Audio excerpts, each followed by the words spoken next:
Hi folks, I'm Brent and this is episode 10 of my 18 marketing tips over 18 days series, where I talk about a marketing concept that's perhaps less well known, but has a hugely powerful effect on consumer behavior.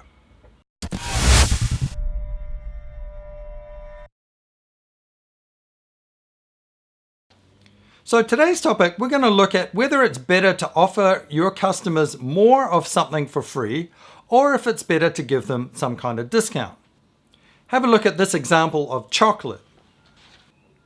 In this example, we've got 2 bars of chocolate. The difference is that on the left, you're offering 33% discount from the usual $2.99. And on the right, you're offering 50% more for free. Now, if you calculate this out, it's actually the same deal. And you'll end up making 2 cents for every gram. However, one of these deals gives you more engagement than the other.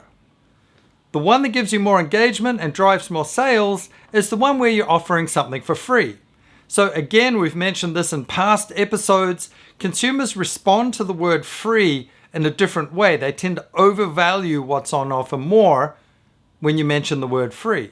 So in this scenario, even though you're making the same amount of money, the consumers are essentially getting the same amount of value, you're making more by offering a free version rather than a discount. So that's today's tip. Episode 10 of 18. Thanks for tuning in. I'm Brent Coker. See you next time.